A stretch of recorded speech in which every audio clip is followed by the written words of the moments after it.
ಈಗ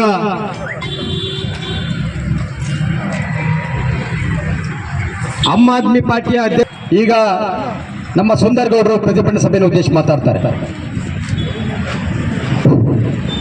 ಸರ್ವರಿಗೂ ಸ್ವಾಗತ. ನಾವು ಏನು ಹೊತ್ತು ಬೀಳ್ತೇವೆ ತಲೆಗೆಲ್ಲ ಎಲ್ಲ ರಾಜಕೀಯ ಪಕ್ಷಗಳ ಮುಖಂಡರು, ಕಾರ್ಯಕರ್ತರು,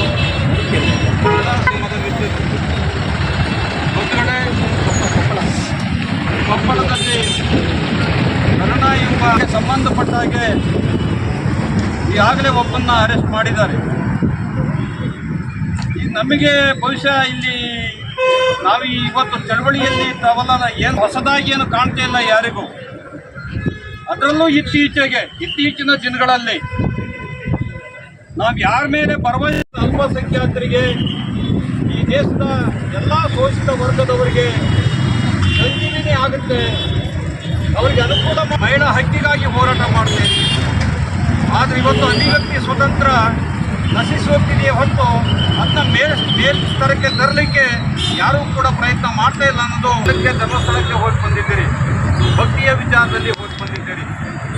ಈಗಾಗಲೇ 2013ರಲ್ಲಿ ಅನೇಕ ನಮ್ಮ ಮಿತ್ರರು, ಮಂಜೇಗೌಡರು ಎಲ್ಲ ನಮ್ಮ ಅನೇಕ ಮಿತ್ರರು ಇವತ್ತೊಂದು ಚಳವಳಿಯನ್ನು ಮಾಡಬೇಕು, ಪ್ರತಿಭಟನೆ ಮಾಡಬೇಕು, ಈ ಸರ್ಕಾರಗಳು ಕಣ್ಣು ಮುಚ್ಚಿ ಕುತ್ಕೊಂಡಿದೆಯಾ ಅಂತೇಳಿ ಪ್ರಶ್ನೆ ಹಾಕಬೇಕು ಅಂತೇಳಿ ಇವತ್ತೊಂದು ಚಳವಳಿಯನ್ನು ಕರೆದಿದ್ದಾರೆ.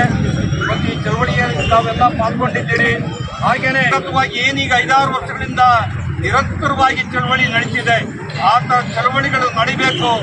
ಸರ್ಕಾರವನ್ನ ಎಚ್ಚರಿಸುವಂಥ ಕೆಲಸಗಳನ್ನು ನಾವೆಲ್ಲರೂ ಕೂಡ ಮಾಡಿದರೆ, ಅಮಾಯಕ ಹೆಣ್ಣು ಮಕ್ಕಳ ಮೇಲೆ ಏನು ಅತ್ಯಾಚಾರ ನಡೀತಾ ಇದೆ, ದೌರ್ಜನ್ಯ ನಡೀತಾ ಇದೆ, ಅದು ಪೂರ್ತಿ ಬೆಳಕಿಗೆ ಬರ್ತದೆ.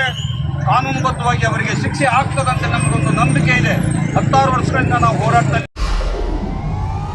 ವಿಡಿಯೋ ನೋಡಿದ್ದಕ್ಕೆ ಧನ್ಯವಾದಗಳು. ಮುಂದಿನ ವಿಡಿಯೋದಲ್ಲಿ ಸಿಗೋಣ. ಕ್ಷಣ ಕ್ಷಣದ ಸುದ್ದಿಗಾಗಿ ವೀಕ್ಷಿಸಿ ನ್ಯೂಸ್ ಕರ್ನಾಟಕ, ಸದಾ ನಿಮ್ಮ ಜೊತೆ.